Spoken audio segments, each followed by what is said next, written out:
What's up mga pulis, mga atis? Welcome back sa aking channel. This is Chris Anan at ngayon araw papanoodin natin yung comparison video ni Stel Ahero ng SPN19 at ito yung video niya during the rehearsal saka video niya during the concert itself ng Gen Z by Ryan Kayapyap. So ito yung performance niya in that concert kung saan kinanta niya yung iconic song ni Miss Lea Salonga na somewhere, somewhere na during the concert maraming parang nag-praise sa kanya because of his wonderful rendition and performance of the said song. So hindi ko na ito patatagalin pa, papanoorin natin yung video at later bibigay ko yung reaction at opinion ko on the said video. So let's go!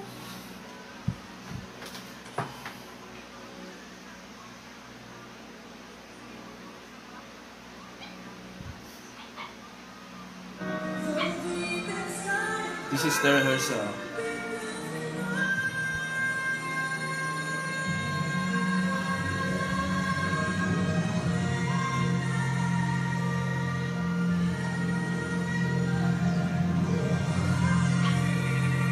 Taas ng boses.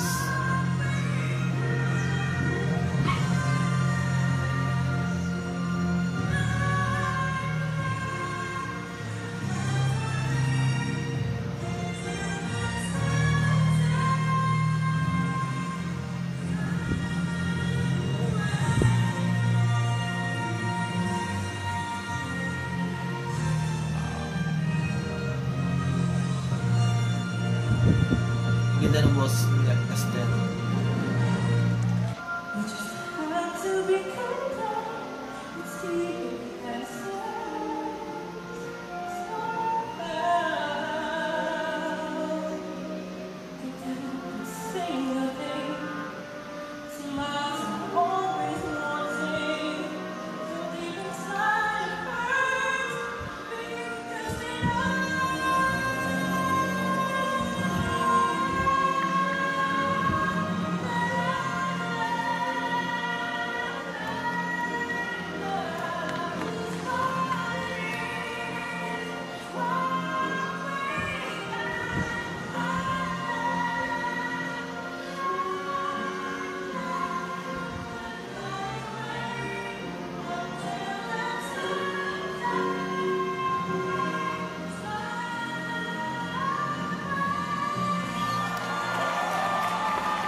Okay, tayo ko na po natin yung performance ni Stel Ahero ng SP19 o mas kilala siyang SP19 Stel, diba? So, nag-judge na siya doon sa The Voice Generation ng GMA. So, nakita natin dalawang video.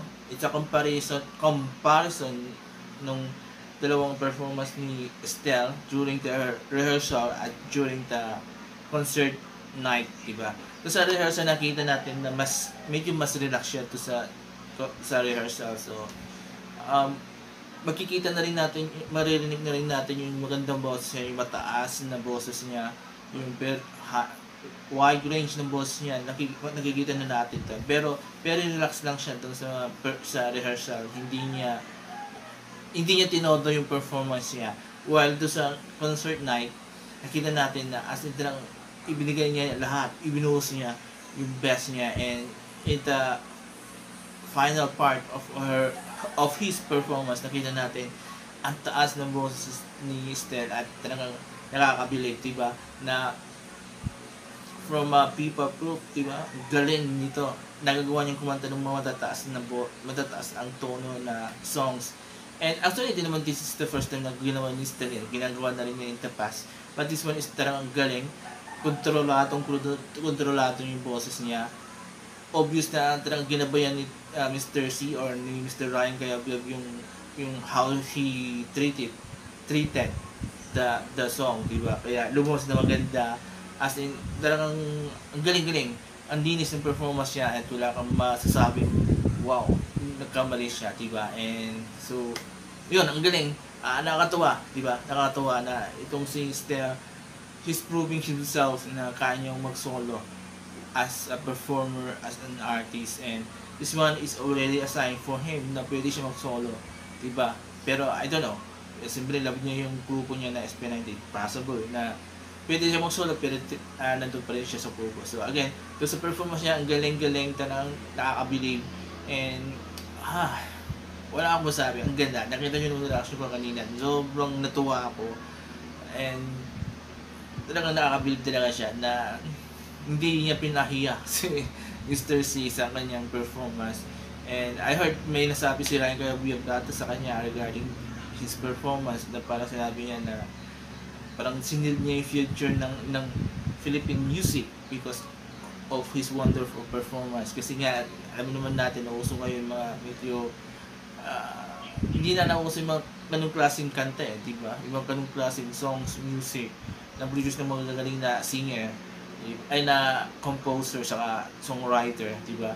So with his performance, nagsilb nga ito yung future ng Pilipinas, Philippine music, diba? So yan, ang galing. So may mga quiz, mga taste, mga especially mga fans ng SB19, ano, nagustuhan nyo ba yung video o yung performance ni Stels during the rehearsal at nung final night ng Mr. C, Gen C, Mr. Ryan Concepcion,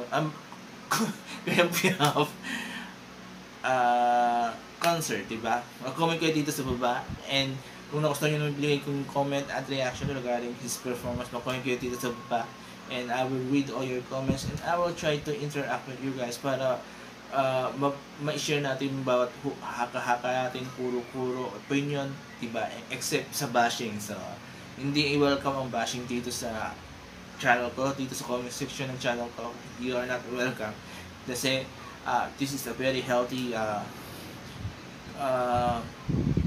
video, diba? So kung nakita nyo bastos ako sa video ko, then you are welcome mag-bash. Pero kung wala naman kayo narinig sa akin na nang bastos ako ng mga nasa video, you are not welcome. So there you go. So before I end this video, please don't forget these 4 things for watching my videos on my channel. Comment, like, share, and subscribe to my channels.